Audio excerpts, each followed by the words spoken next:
اس phenomena کو قرآن کے اندر، احادیث کے اندر یاد دہانی سے تعبیر کیا گیا، ذکر سے تعبیر کیا گیا کہ یہ یاد دہانی ہے۔ ایک تو یہ ہے کہ کوئی ایسی انفارمیشن میں آپ کو دے رہا ہوں کہ جو بالکل فریش ہے، جو آپ کو بالکل نہیں پتہ۔ مثلا اگر قرآن مجید نازل نہ بھی ہوا ہو تو ہمیں معلوم ہے کہ مرنا تو ہے، لیکن اب ایک ایسی انفارمیشن ہے کہ جو ہمیں حاصل نہیں ہے کہ مرنے کے بعد کیا ہوتا ہے۔ مثلا قرآن مجید نے ہمیں بتایا کہ من ورائہم برزخ الی یوم یبعثون، کہ جب تم مر جاؤ گے تو مرنے کے بعد کا جو پیریڈ ہے قیامت تک کا، اسے برزخ کہتے ہیں، کہ ایک درمیان کا پیریڈ ہے۔ ہمیں اس کی اطلاع نہیں تھی۔ ہو سکتا ہے کوئی سمجھے کہ ڈائریکٹ ہر انسان کی قیامت الگ الگ آ جاتی ہوگی، کوئی معاملہ ہوتا ہوگا، کوئی اور اندازہ قائم کرتا ہوگا، کوئی دوسرا اندازہ قائم کرتا ہوگا، کوئی تیسرا اندازہ قائم کرتا ہوگا، لیکن قرآن مجید نے ہمیں وضاحت کے ساتھ بتایا کہ نہیں، ایسا نہیں ہے، بلکہ وَمِن وَرَائِهِمْ بَرْزَخٌ إِلَى يَوْمِ يُبْعَثُونَ، ایک برزخ کا پیریڈ ہے جو درمیان کا ہے، قیامت اس کے بعد ہے۔ تو ہمارے علم میں یہ بات آ گئی کہ ٹھیک ہے صاحب، ایک برزخ کا پیریڈ ہے، اس کے بعد پھر قیامت ہے۔ پھر قرآن مجید نے ہمیں یہ بھی بتا دیا کہ مثلا قیامت کا جب میدان ہوگا تو اس میدان میں حساب کتاب کے بعد جنت اور جہنم کا سلسلہ ہوگا۔ تو یہ بھی ہمارے علم میں آ گیا کہ جنت بھی ہے اور جہنم بھی ہے۔ پھر ہمیں یہ بھی بتایا گیا کہ دیکھو، جو جنت ہے اس کے اندر اچھے لوگ رہیں گے، جو جہنم ہے اس کے اندر برے لوگ رہیں گے۔ تو یہ ہمیں سمجھ میں آ گیا کہ یہ ٹھکانوں کی گفتگو ہو رہی ہے کہ کہاں پر ہمیشہ ہمیشہ رہنا۔ یہ ہمارے علم میں اضافہ کیا قرآن مجید نے۔ تو کچھ چیزیں وہ ہیں کہ جن کو ہم نے اپنے آبزرویشن کے ذریعے سمجھا، کچھ وہ ہیں کہ جنہیں کسی نے ہمیں بتایا اور اس کے بتانے کے بعد ہمیں وہ حقیقت سمجھ میں آئی۔ لیکن ایک مرتبہ یہ علم جب ہمیں حاصل ہو گیا، چاہے آبزرویشن کی وجہ سے، چاہے ہم نے خود مشاہدہ کر لیا، اور چاہے کسی نے بتا دیا، اس کی وجہ سے ہمیں پتہ چل گیا، تو اب اس کے بعد اس کی تکرار کس لیے ہے؟ اب اس کو ریپیٹ کیوں کیا جا رہا ہے بار بار؟ اس ریپیٹیشن کو قرآن کے اندر ذکر سے تعبیر کیا جاتا ہے کہ یہ ہے ذکر، یہ ہے یاد دہانی۔ اور ذکر کا مطلب کیا ہے؟ مجموع البحرین ایک بہت مشہور لغت ہے جسے ایک شیعہ عالم دین نے ترتیب دیا، جو بہت فیمس ہے علمی حلقوں کے اندر۔ اس میں صاحب مجموع البحرین نے جس کا مطلب لکھا ہے وہ ہے حضور المعنی فی النفس۔ علم کا تعلق ہے کہ انسان اپنے ذہن کے اندر کسی معنی کو سمجھ لے، لیکن ذکر کا مطلب یہ ہے کہ اس مطلب اور اس معنی کو اپنے دل اور نفس کے اندر محفوظ کر لے۔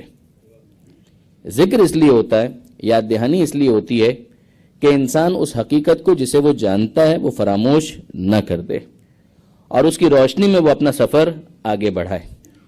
جو آپ ریمائنڈر لگاتے ہیں اپنے موبائل فون کے اندر، وہ کس لیے ہوتا ہے؟ جو ریمائنڈر کا کام ہے وہی ذکر کا کام ہے۔ آپ نے ریمائنڈر لگایا کہ مجھے لنچ پر فلاں جگہ پر جانا ہے، آپ نے ریمائنڈر لگایا کہ مثلا 7 بجے مجھے فلاں میٹنگ میں جانا ہے، آپ نے ریمائنڈر لگایا کہ 7:30 بجے مجھے باس کو یہ چیز رپورٹ کرنی ہے، آپ نے ریمائنڈر لگایا کہ مثلا 9:30 بجے مجھے فلاں جگہ پر جا کر پرچیز کے حوالے سے ایک ڈیل کو سائن کرنا ہے۔ تو یہ ریمائنڈر کس لیے؟ آپ کے ذہن میں تو وہ بات موجود ہے، مگر ایسا نہ ہو کہ وہ جو بات آپ جانتے ہیں اس کو فراموش کر دیں اور کوئی نقصان ہو جائے، اس نقصان سے بچنے کے لیے آپ ریمائنڈر لگاتے ہیں۔ اب وہ الارم بجے گا تو 7 بجے آپ کوئی دوسرا اور کام نہیں کریں گے، بلکہ وہی کام کریں گے جو 7 بجے ہونا چاہیے۔ 9 بجے کا الارم بجے گا تو آپ 9 بجے آپ وہ کام کریں گے جو 9 بجے ہونا چاہیے۔ 10 بجے کا الارم بجا، آپ نے کھول کر دیکھا ارے یہ کام کرنے کا ہے، تو اب 10 بجے وہ کام ہوگا کہ جو ہونا چاہیے، جو آپ کی پرائرٹی کے اعتبار سے آپ نے طے کیا تھا۔ ذکر اسی ریمائنڈر کا نام ہے۔ پروردگار عالم انسان کو صرف عالم نہیں دیکھنا چاہتا، متوجہ بھی دیکھنا چاہتا ہے۔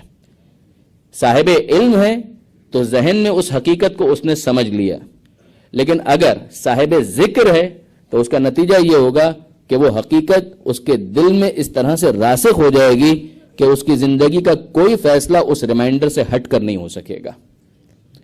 اب آپ اس کے بعد اندازہ کیجئے کہ قرآن مجید نے اس حقیقت کی طرف کتنی توجہ دلائی ہے کل نفس ذائقۃ الموت، ہر ذی روح کو موت کا مزہ چکھنا ہے. ہمیں معلوم ہے کہ ہمیں پتہ ہے کہ تمہیں معلوم ہے. یہ یاد دہانی ہے کہ محفوظ مت سمجھ لینا اپنے آپ کو کہ اس دنیا کے اندر تمہیں ہمیشہ ہمیشہ رہنے کی پرمیشن مل گئی ہے. کسی کام کے لیے تمہیں بھیجا تھا، کسی ٹاسک کے ساتھ تمہیں بھیجا تھا، اس ٹاسک کو فراموش مت کرنا، اگنورنس کا مظاہرہ مت کرنا. اگر مضبوط قلعوں میں چلے جاؤ گے وہاں پر بھی موت آ جائے گی. مالک ہمیں پتہ ہے کہ ہم تمہیں یاد دلا رہے ہیں، یہ ریمائنڈر ہے. اپنی لائن کو چھوڑ تو نہیں دیا، صراط مستقیم سے ہٹ تو نہیں گئے، بھول تو نہیں گئے کس لیے تمہیں بھیجا گیا تھا. اگر بھول گئے ہو تو یہ ہمارا ریمائنڈر ہے، اس ریمائنڈر کی طرف توجہ کرو کہ تمہیں کس لیے بھیجا گیا تھا. ہم دیکھتے ہیں کہ پروردگار عالم نے اس حقیقت کو اس طرح سے بھی بیان کیا کہ الا بذکر اللہ تطمئن القلوب. اللہ کو جاننے سے نہیں، اللہ کو یاد رکھنے سے دلوں کو اطمینان نصیب ہوتا ہے. دل مطمئن کب ہوتا ہے؟ اضطراب کب ختم ہوتا ہے؟ جب انسان یاد خدا میں محو رہے. اور یاد خدا سے صرف یہ مراد نہیں ہے کہ اللہ اکبر کی تسبیح نکال لی، الحمدللہ کی تسبیح نکال لی، سبحان اللہ کی تسبیح نکال لی. وہ ہے، اس میں کوئی شک نہیں ہے، وہ بھی یاد خدا ہے.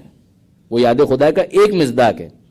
اور یہ انداز بھی میرا نہیں ہے، خود کافی کے اندر معصوم کی روایت ہے کہ جس کے اندر معصوم نے اس بات کی وضاحت کی ہے کہ جب ہم یاد خدا کی بات کرتے ہیں، ذکر خدا کی بات کرتے ہیں، تو اس سے مراد فقط اللہ اکبر الحمدللہ اور سبحان اللہ کی تسبیح نہیں ہے.